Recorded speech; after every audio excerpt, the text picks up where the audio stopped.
Ladies and gentlemen, this is Carla Schroder. Her email sig calls her an ace Linux guru, so she must be one.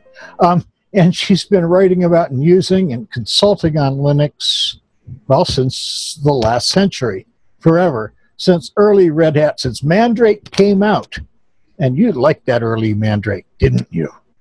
Oh, yeah. It was easy to actually make things work. Work? Yeah. Well, I know I should have my geek card revoked for wanting things to be a little easier, but yeah. Tux Racer. I mean, that was the main reason to run Linux, was to play Tux Racer. Okay, I'm glad we all have our motivations in order. So you did that, and now let's fast forward to the present. You do what? Mostly technical writing for OwnCloud, is it? OwnCloud and a couple of other businesses, which I probably shouldn't say. But yeah, right now I'm in one of those free-floating states where I'm just kind of taking freelance jobs here and there and wishing someone would give me a lot of money so I could just goof off. But you still also, you farm, don't you? Yes, that's really where I want to spend more of my time. I figure in 2 or 3 years, if all goes according to plan, we'll at least be breaking even, and that's just doing what we do as a sideline. So we're looking at growing some honey, maybe a little hay, LED greenhouse. That's the game changer, because LED lighting, you can tune the spectrum to whatever you want to grow. And it's so cheap to run. Energy costs are usually what kill you with a greenhouse. And so, LED, now it's feasible. Indoor farming year-round, strawberries in January. Okay, so this is a Linux Today thing, isn't it? Okay, what happened to Dave Whitinger, who founded Linux Today pretty much, and then what? He went off into agriculture. Yeah. Yeah, and that's a little interesting. Linux isn't really a direct player in agriculture, but Arduino and Raspberry Pi certainly are, because you can automate all your little systems, your watering, fertilizing, even planting and tilling.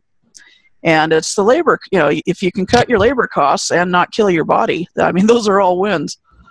Yeah, but what I was thinking even more specifically was the linuxtoday.com website.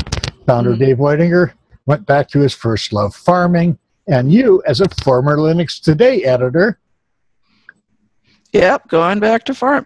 I've always been a farmer at heart. It's a long-time dream, and I've pursued it in small ways here and there over the years. But, cities, that's where the jobs are. That's always the roadblock.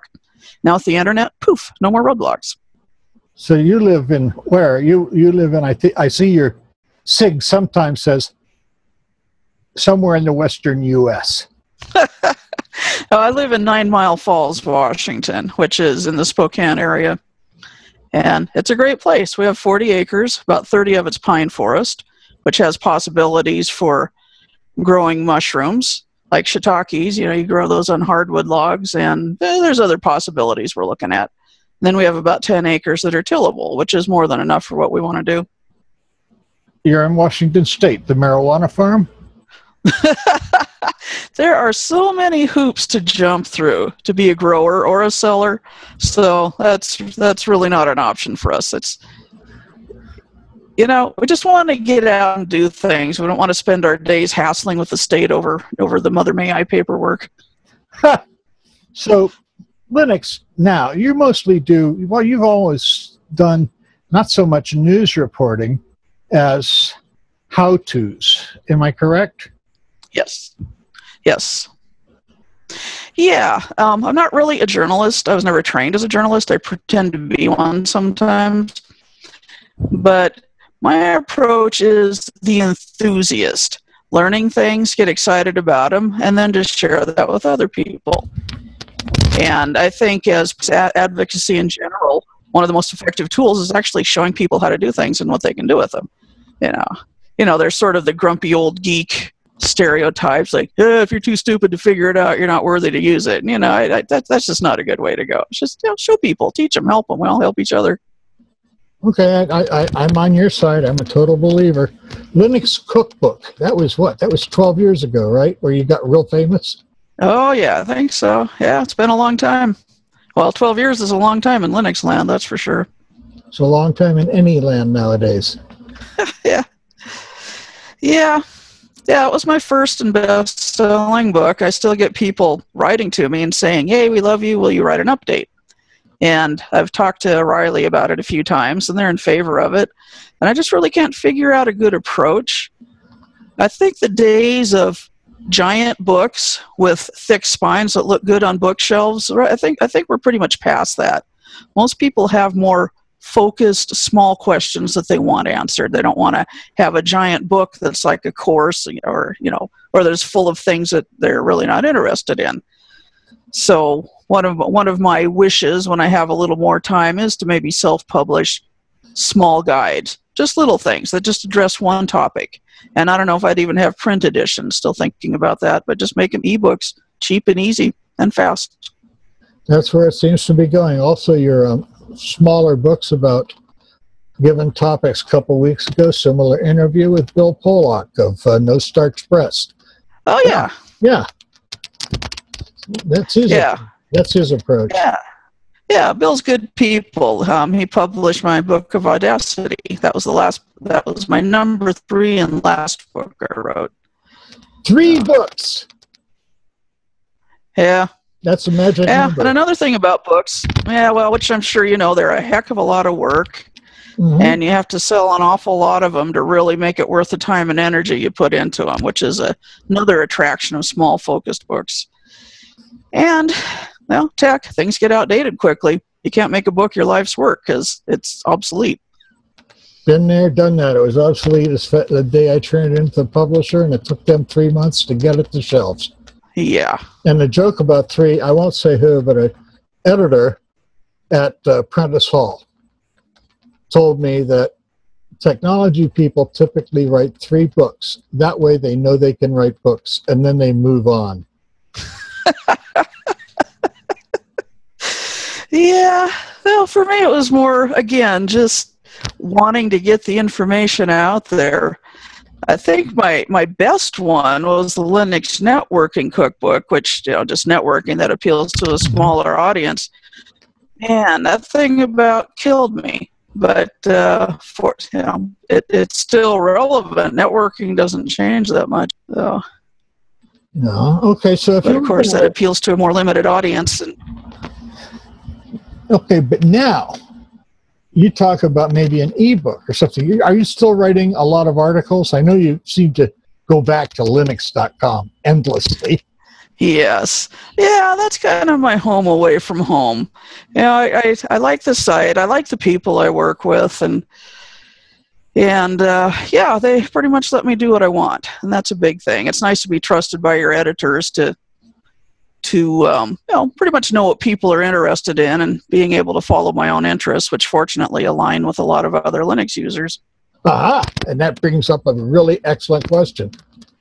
What interests today's Linux user? Nothing's really changed there. People just want to get their work done. And with DevOps is the big buzzword now, containers, cloud, all this stuff. And then there's your old-fashioned Linux system administration where you just have a box or two and you don't want to bother with all that stuff. There's room for all of that. There's use cases for all of that.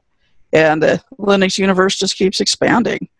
This new stuff, it's I call it crack gerbil system administration, because you look at how people are using containers.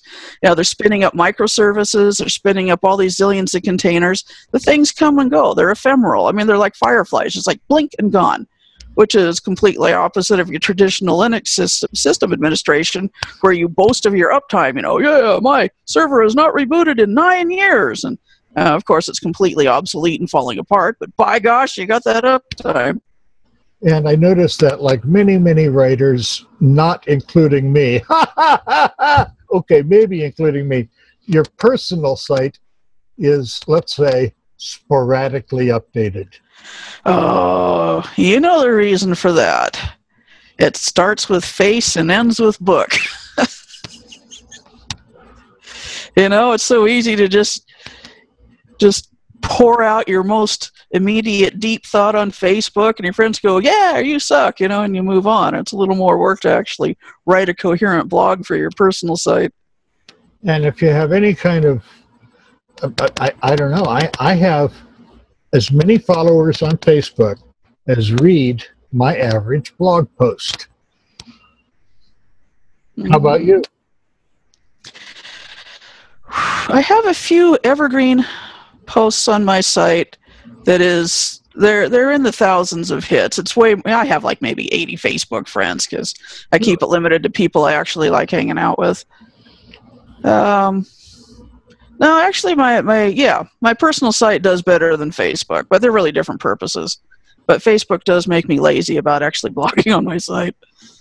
Yeah, it's becoming, and now Instagram and all are the post it now 4-sentence thing. Yes. Well, yeah, you have a moment of peeve, like, vent on Facebook, get it out of your system, move on. You're waiting 10 seconds for a process to run, use the time to post on Facebook.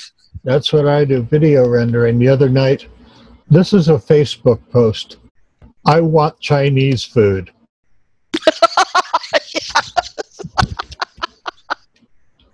Sure. I'd say I hope you didn't see that, but you probably did. No, nobody's going to yell at you for it. They're going to be like, oh, yeah, well, I was thinking of Mexican. And then you have a conversation. Well, I think of Mexican, too. And tonight I may think of pizza. But and Linux pizza. Oh, my God, what a thought. Is there Linux pizza? Well, I guess old style would be somebody hands you a box of flour and a package of pepperoni and says, here, have a good time. Now, in this new modern containers and microservices world, I think you'd get a complete pizza spun out to you very quickly, but then it would evaporate as soon as you tried to take a bite. What should I look for? Oh, one question that I keep forgetting to ask people, and you would know. What kind of computers? I'm trying to think of them. Linux on the desktop. Well, what about the desk bottom / desktop? Do people still have Linux on that? Yeah, I think that Chromebooks, mobile devices have diverted a lot of energy away from the traditional desktop PC. But again, it's like the grumpy old geeks were saying for years, give all these people who don't need a full-blown PC and who don't want to invest the time in learning how to run it, give them some kind of simple client device. Well, we're there.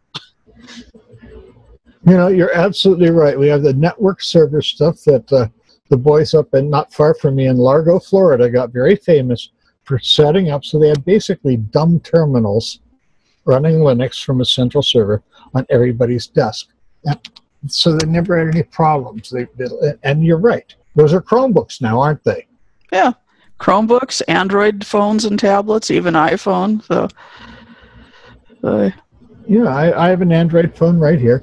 Other people have mentioned this to me. I asked Jay Beal, who's been doing Linux security stuff since there was a Linux, and he's since he had hair, as he says, as a completely shaved bald person now. But he says, yeah. I said, well, what's the biggest security challenge in Linux now? And he said, bad Android applications. Yeah. Oh, yeah, I hear him. And I'm sad that the dumb Linux terminal never really caught on. It seems like a perfect business tool. Most shops, they would provide everything they need, but it never happened. Yeah, but if you can go out and buy for $200, including the monitor, $250, you can buy a nice sized little laptop Chromebook. That's what you got, right? Yep. Well, yeah, what you do have is a sort of open software stack and probably partly closed hardware stack too, which that's always the sticking point. I think these days more on the software is the hardware. Yeah, you want to just do what you want to do, but that's where the roadblocks are. Okay, and somebody who was trying to make a modular laptop. I don't remember. Is that going anywhere, do you think? It always comes down to cost. People don't want to pay a lot. Kathy Malmrose, it's the reason. We've had this conversation a few times because they do a lot of their own engineering and design, but they have to work with Chinese manufacturers. Mm-hmm. And there are economies of scale, of course, because they're used to dealing with these big companies who sell millions and millions of things, and it's the reason they sell well, but it's certainly not in the millions. And the difference in the final retail price from something that comes out of a millions run and that's something that comes out of a many thousands run, it's a pretty large differential. So it's really difficult for the small ones to compete. Yeah, and that's what I keep thinking. If we take the commonest one, my wife has one. She has a 15.6-inch Acer Chromebook. It's very pretty, and it's white, and she put a giant, one of those giant decal stickers on it to cute it up, because she's Debbie. They do that, and it's she watches. Its primary thing is it's a Netflix player, mm-hmm. and a very good one. But you can get those for $250 or less. Yeah, and they work, and then you can use that as your dumb terminal right there. You can't beat it, I don't think. No, we were talking about Chromebooks. Just that, I'd love to have something like that for a travel notebook. And traditionally, the good ones are very expensive, like a lightweight ThinkPads. They're still a couple $1,000s. $250 for something with a nice screen, and you can just sling in a backpack. But the limitation is being able to install the software I want to use on it. So I guess people are hacking them to put Linux on them. I haven't tried it yet. That's what I'd want to do. It's absolutely easy. You can do it. And if you had a bigger, or even just a hard drive that would fit, which I do. I've done this on my wife's.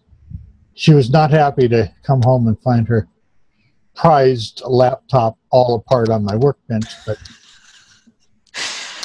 yeah, don't worry, honey. It'll be better than ever. Well, it was. She can now store movies locally.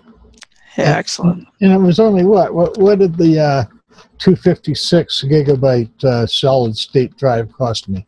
$60. Oh man, it wasn't that long ago. They were thousands. That's pretty amazing. Yeah, I know. Now everything I have has one in it. Yeah. Yeah, well, that's totally the way to go. I'm really not interested in being dependent on a network connection all the time. I need to be offline once in a while. And having all my stuff stored out there somewhere, I still don't trust that. Well, I'll give you another thing for the Chromebook user. I'll give you something else that, other than that experiment for my wife that we use, and that is the USB hard drive. Mm-hmm. I have a number of them, not new, because there was a time not that long ago when you'd be at a conference and you'd shoot a lot of video. Well, I did. And the hotel network connection would be bogged down. They were just never equipped for an entire hotel full of people with computers. Mm-hmm. Used them a lot. So it was, for many years, faster to FedEx a small hard drive. Yeah. Yeah, well, that sounds like that's still a good plan. Are you even USB drives? They're in the hundreds of gigabytes now. Yes.